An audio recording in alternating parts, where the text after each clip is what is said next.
नमस्कार दोस्तों, मैं दीपिका अपने चैनल में आपका स्वागत करती हूँ। आई होप आप सब लोग बढ़िया होंगे। आप सभी को जन्माष्टमी की हार्दिक शुभकामनाएं। आज हम कृष्ण जन्म की कथा सुनेंगे, तो चलिए देर किस बात की है, आइए चलते हैं। मेरे साथ वीडियो के अंत तक बने रहिए और लाइक, सब्सक्राइब, शेयर करना ना भूलिएगा। जय श्री कृष्ण। तो कथा कुछ इस प्रकार है। श्री कृष्ण का जन्म मथुरा के उग्रसेन राजा के बेटे कंस का वध करने के लिए हुआ था। पौराणिक कथाओं के अनुसार द्वापर युग में मथुरा के उग्रसेन राजा के बेटे कंस ने उन्हें सिंहासन से उतार कर कारागार में बंद कर दिया था।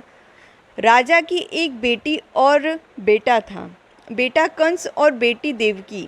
देवकी का विवाह वासुदेव के साथ तय कर दिया गया और बड़ी धूमधाम के साथ वासुदेव के साथ उनका विवाह कर दिया गया। लेकिन जब कंस देवकी को हंसी खुशी रथ से विदा कर रहे थे, उसी समय आकाशवाणी हुई कि देवकी का 8वां पुत्र ही कंस तुम्हारा वध करेगा। इतना सुनते ही कंस की रूह कांप गई और वह घबरा गया। आकाशवाणी के बाद कंस ने बहन देवकी की हत्या करने की ठान ली।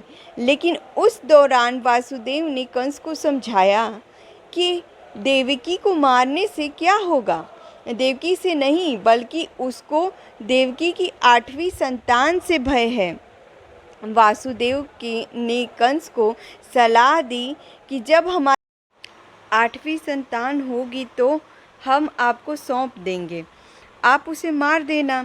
कंस को वासुदेव की यह बात समझ आ गई, लेकिन वासुदेव और देवकी को कंस ने कारागार में कैद कर लिया, क्योंकि वो चाहता था कि मेरे सामने ही देवकी का प्रसव हो।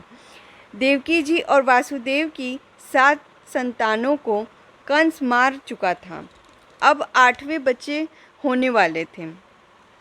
आसमान में घने बादल छाए थे, तेज बारिश हो रही थी, बिजली कड़क रही थी और भगवान श्री कृष्ण का जन्म होने वाला था।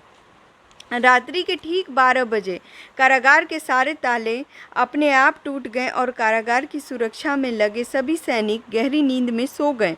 उसी समय वासुदेव और देवकी के सामने भगवान जी विष्णु प्रकट हुए और उन्हें कहा कि